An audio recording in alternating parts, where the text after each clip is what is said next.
So after these short introductions, it's the moment also to ask you to throw in the room a 1-minute statement, just as a starting point.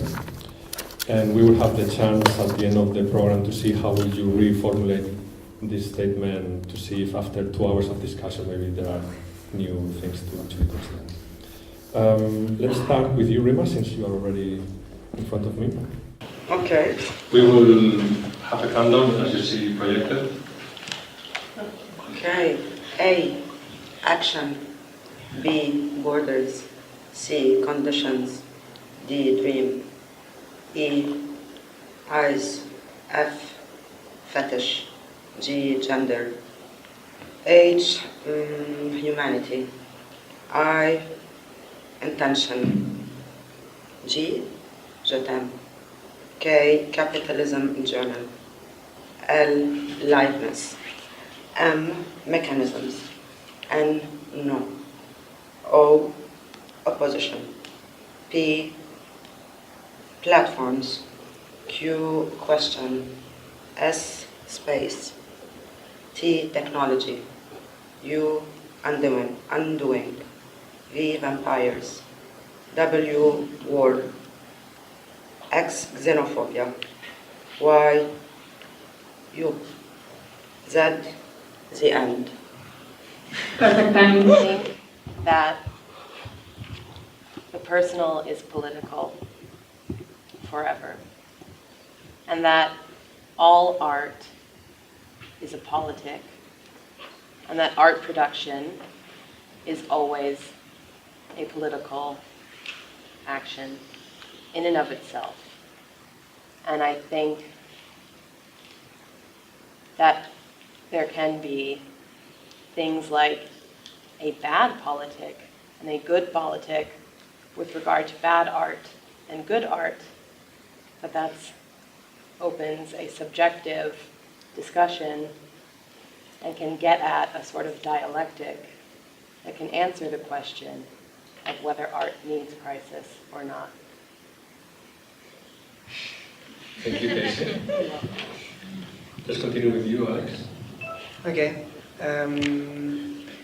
I think in preparation for tonight, I was thinking about fascism, and I think fascism is a very slippery term to throw around, but one thing which is characteristic of 20th century fascism, and perhaps we see again now, is the kind of utopianism. And this relationship between violence and utopianism, I think, is something which could be valuable in generating a kind of position or a way of examining the contemporary world that we look at, the contemporary crises that we look at. Other forms of utopianism, which are perhaps less explicit, are to do with kind of technotopias, the violence which comes through new forms of labor in terms of how they're constructed to spy on and kind of control the laborer. And so I would say, as an artist, an important way in which to draw a position from that would be to... Can I go over? Yes. Yeah, go. I think it's just very important as artists to engage with kind of discomfort and things which aren't necessarily part of our normal, maybe not part of our normal hegemonic opinions and agreements within the liberal arts. And that artists have to be very careful of validizing and normalizing particularly right-wing political opinions when they engage with those kinds of subjects and those kinds of groups. That's throwing it into the room. Thank you. Christoph? Okay, yesterday I found the crisis because we are moving, and the crisis is just an object from a last year's project that didn't make it in the project. So I totally forgot about the crisis. And I made a couple of pieces just without the thinking about this. And now we can put it here. And now we can talk about the crisis, or we can put it away. So and we can dance around. So there might be a fable in this. Thank you. All right. Let me then take it from this last piece of a statement. Is it crisis something that we talk about or is crisis actually something that we find ourselves in the middle of? So, of course, to speak about something is pretty different than to say I'm either suffering from a crisis or in the middle of a crisis or surrounded by a crisis. So if we make this distinction, because we will talk a lot tonight, can we start already from in which way do you think that you as in your multiple dimensions as a person, artist, etc., right now, in this very moment, how would you actually answer the question if you find yourself in the middle of a crisis? In which magnitude? I think it's a relevant starting point for the discussion, that we don't only speak about something, but actually we are able also to refer to specific conditions that we think that are very much present in our everyday life. I mean, I would say, as an initial kind of context, that speaking from this room in this part of the world, certainly authors like Steven Pinker and others have reflected on and investigated, levels of violence throughout history, and would conclude that actually this is the least violent place in the world in the history of mankind. So I think we have to be balanced and very careful when we use that word crisis, because it immediately creates a kind of a polemic and a kind of rushing of blood, and gets you into this wonderful attraction which I think artists and others have towards like apocalyptic visions of the times they live in. And while saying that, of course, like I was saying, like with utopias, like violence is always changing, and so I think we should have to be very careful with, kind of like cutting off certain historical realities, certain material realities that we're in, as well as sort of paving over the subjective violence that, of course, lots of people feel and they express very clearly all the time. And Alex, you brought in your statement the word discomfort. Your book talks about trouble.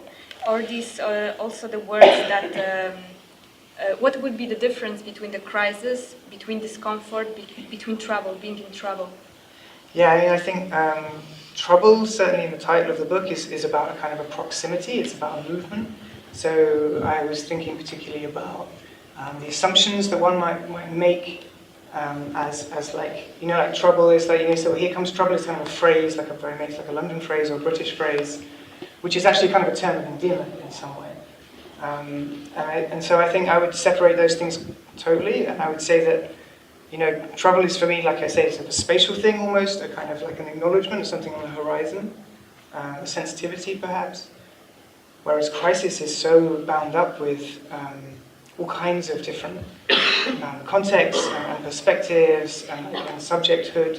So maybe it's sort of one has the luxury of being on the outside and you're observing the trouble, and the other is crisis, like you're in it, you're conditioned by it in a different way, and you're perceived as being trouble, for example.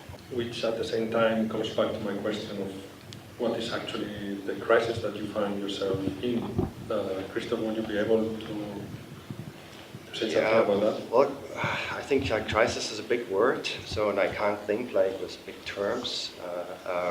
So I think the last time I really sensed a crisis in society was in the late GDR. So that was, I could clearly say, okay, I sensed there's a crisis. It won't go on like this. I know for sure my personal crisis. During during my artistic career. Yes, I think it's, of course, we're facing problems, and there's also discomfort or trouble or whatever, however you want to name it. But just to say there's a crisis, it's hard for me to operate with such a big term.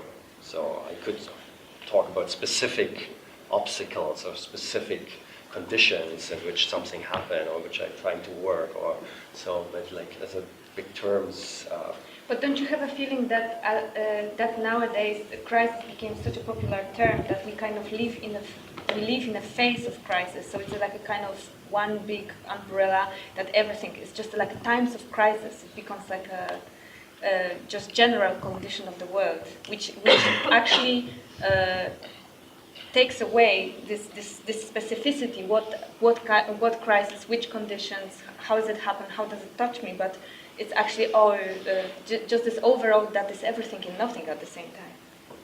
Yeah, but there are always certain narratives, like the economics. They say, okay, there's a crisis, or capitalism needs crisis. So that's their narrative. And there's a conflict between people that's maybe based on completely different sources. So on the other side, there's like you mentioned, we are in a very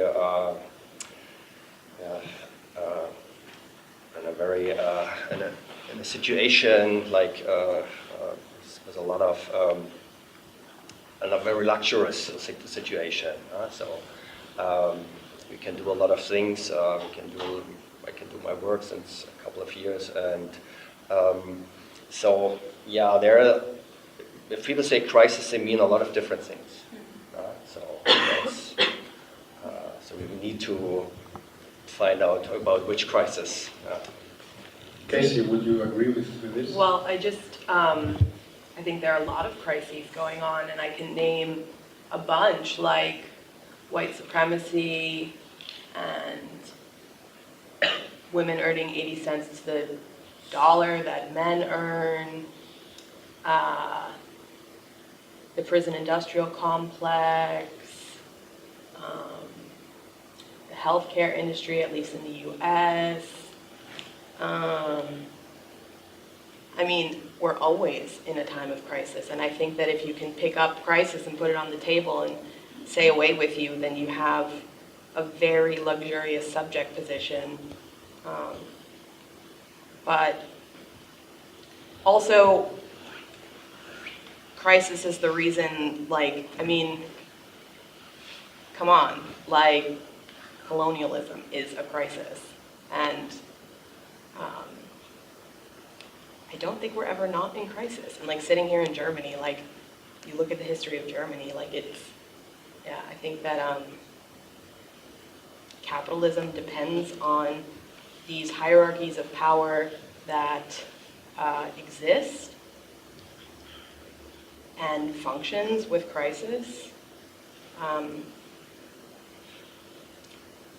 There are tactics to combating it, but there's crisis everywhere all the time.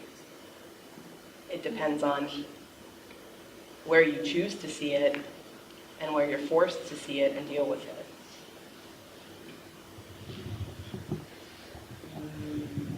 Well, for me, because I think as well, I don't come from the West, where crisis seemingly it just arrived. I think, as we were saying, Casey was always there. And I personally situate my work inside crisis. I'm always finding the crisis that is inside the work and try to work with it, because I don't believe that crisis is something that is completely external. The personal as well is in crisis, and because I work between the personal and the external, then this is how I try to relate as well to what's going on around me as a social, what is the social condition that we're living in anyway. And I don't know, as well, just trying to, I think the question is for me is then the personal crisis and the external crisis, because obviously the external crisis will always affect us in a way or another. And we are part of this external crisis. We never are something that we're only watching on TV. We're generating crisis in general as well. So how they are connected? I think this is the question that is interesting to ask sometimes. Since you moved from Lebanon to then went to New York, to the US, then Yes. came to Germany, changing context also, does the crisis changes as well? Do you become sensitive of how this crisis also changes depending on the context? Yeah. And in that case, what is specific from Berlin? Yeah, I think anyway, like I should like say really like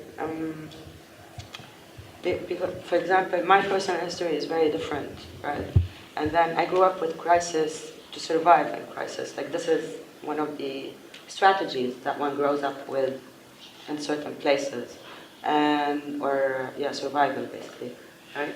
And once you're moving from one place to another, of course, there's the crisis of exile. There's the crisis of identity and representation and everything that you have to deal with as soon as you arrive to a new place and you're planning to live in a new place. And of course, I'm much more privileged than many other people in that sense. And I don't represent the other people who are unprivileged in that way. But, and I don't represent anyone, I guess. But at the same time, it's just like, for example, in Berlin, I find like it's a huge crisis because there is an Arabic community here, and I'm not connected with it. I cannot be connected with it, for example, right? There is the refugee crisis. Like, there is a lot of crises that one can talk about when they are here. There's the laws in Germany that they're bringing a cut down to all the immigrants. There is, I don't know, that was your question now. Yes, Yeah. and also how this is having repercussions on your work. Yeah. Does your work also change depending on the crisis of the context? I think so, because in my work, I'm working all the time on context. So for me, it's not to find that the context of the crisis and where it's coming from. For me, it's to find how the crisis is affecting now, the time now, the body now, things like this now. So, yeah, I think like it always like depends where you are and how it's relating or mirroring or hammering actually, you know, the context that we're living in and what this crisis is representing sometimes. So to talk through it, to deal with it. And Alex, did I understand right? In your statement, you said that the artist can or should even engage themselves into discomfort. You used the word discomfort. And crisis actually is something that you're in. So it's something that you do not choose, right? Yeah, I mean, I guess there's an inevitable part within my practice, and I think it's familiar to other types of creative work, that the crisis is a sort of a generative quality within the process. You know, that actually the problem, even of like tonight, right, the problem of having a show, the problem of representing your ideas in a certain coherent way, or even in an aesthetic form, is in itself an interesting problem. It's one which we come back to over and over again. So in that sense, I think there is a relationship there, but I think we should be careful of romanticizing the idea of crisis as well. In the same way that we should be careful of romanticizing kind of agonism, you know, and to say that I choose to put myself in an agonistic situation where I'm confronted with something. I think this is very important. I think it's something which thinking people and really everyone should be considering, is to kind of explore discomfortable areas, because I think the problem of the left and part of the problem of I mean, we all know like this sort of mediated world that we live in is that it produces these bubbles and these kind of blind alleys where we're not necessarily clear about what it is that's really going on behind right-wing ideas, for example, but maybe even centralist ideas. So I think, you know, where the creative people engage with those, if they do then take that initiative and engage with right-wing ideas and problematic ideas, then we also have to be very careful of how we reproduce those experiences, because I don't necessarily think that making art is responsible in that case. It may be that it's time to kind of stop making art for a bit and just start thinking and speaking to people in a different way. And since you said that the crisis generates material for work, Can you engage yourself and your work in the crisis that does not touch you directly? Casey, for example, mentioned that she named very clearly certain crises. Can you engage yourself not being clearly like in the middle of the crisis? Yeah, definitely. I mean, I think as an artist as well, like it's really good to get past that point where you're always in crisis. So like financially, emotionally, you know, it's like it's characteristic that you push and there's a crisis, but then it's also good to get past that and I think be more professional, to be more grounded. But I don't think that you have to be like a discriminated subject to engage meaningfully within a particular problem, like for example, the gender pay gap, or speaking from a non-privileged position as a non-European, for example. I just think that it's not necessarily, as an artist, that that's the most productive way of doing it. Then how do you get past your crisis as an artist? You were just saying it's more productive to get past it. But like, what are mechanisms for doing that? Well, I would like try and separate those two things. I would say that like the mechanism getting past your own crisis of lifestyle is to find ways of reproducing your own day-to-day life, like i.e. making some money out of your work, you know, and having a support group and having spaces that are more fixed rather than constantly operating in relationship to a kind of funding cycle where you kind of get spat out the other end. I think which is something separate from engaging with, like I wouldn't really use another, like a kind of, I wouldn't try to be kind of like, pick up on a fashionable or a topical problem and then try and discuss that within my work. You know, like I'm working in Bulgaria at the moment, but I don't see that, you know, I'm working in Bulgaria because it's a problematic environment. I'm working there for lots of other reasons.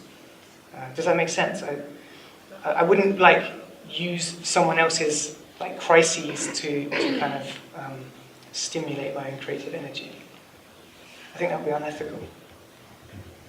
Which at the same time, if you want to push a little bit the cynicism, sometimes it looks as if the artist is in front of the computer refreshing the news that there is some kind of hot news related critical thing in order to make immediately a work. Sometimes we could see as the artist as an opportunist that is also choosing from the global events those who are very critical, and now I make an artwork. Do you think that this is a cynical understanding of how nowadays also political art what became, because since also political art sometimes is a must? Do you think that this also kind of normative behavior in art? Can I say something? I think like this question of like putting, anyway, situating the artist into this position that their inspiration comes only from trends, it's a very dangerous one, because this means that we're putting everyone on the same level. We're kind of diminishing the role of an artist or of a human being or of a social cultural changer or whatever. We're just like putting everyone on the same kind of surface and saying that they're following trends because now political art is important. But this is where the role of the artist actually comes to say, like, I do political work, but I don't do it because, like, it's not suddenly that, for example, in a museum they want to do a political retrospective and then an artist would come only to show their work there, they would do a political work suddenly. Like, this is, for me, it's like, I choose not to believe such a thing. Maybe it's true, but I don't want to do something like this, and I don't want to believe that actually it happens. And I just think, like, really, a lot of times it's not about, I think a lot of times actually situations, social, like the social construct and conditions is actually what makes an artist do certain work, right? So it's not about trending. For me, it's like really the same. Yeah, I mean, I think that it shouldn't be trending. Yeah. Another question is if it actually happens as such, if there is such a trend. I don't know. Absolutely, though, too, like Ai Weiwei's photography on the refugee crisis is absolutely a trend, but it's also political, but it's also like, I think, begs a lot of analysis, like critical analysis of like what the point of it is.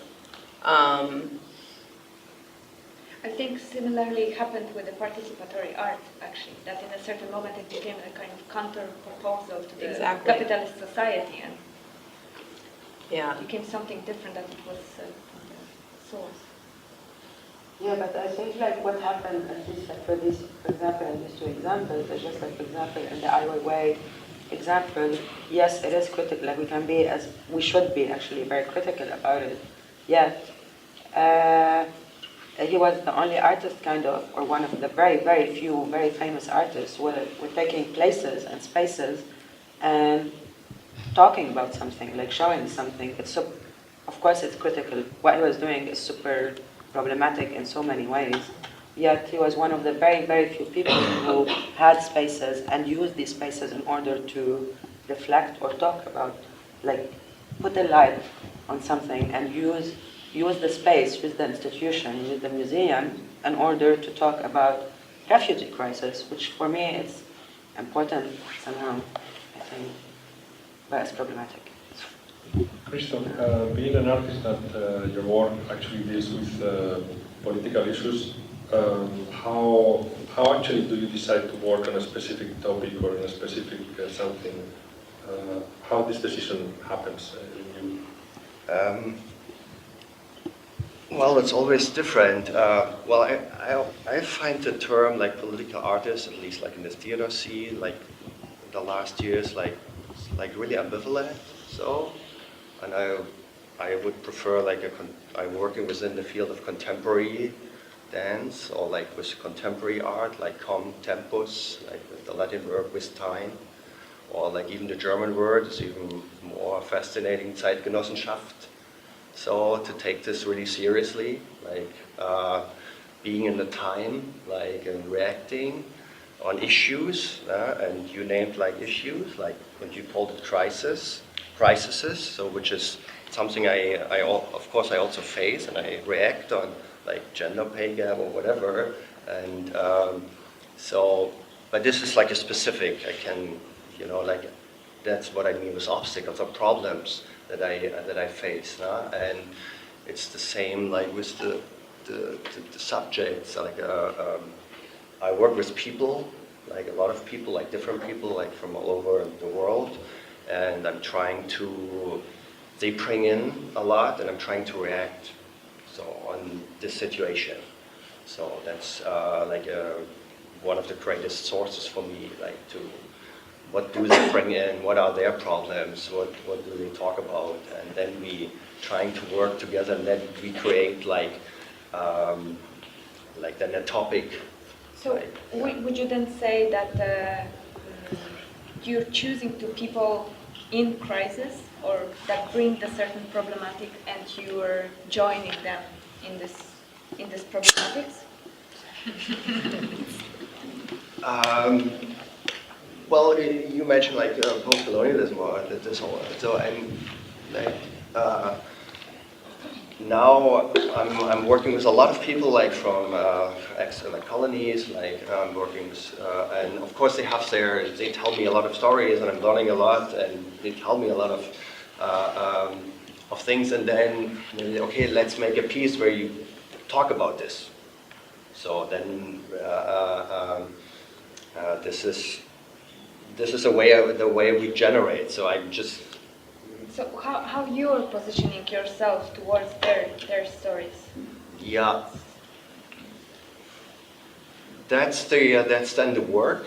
So I'm providing, let's say, an arrangement, like a frame, so a theatrical frame, and that allows them to talk about it or like to act.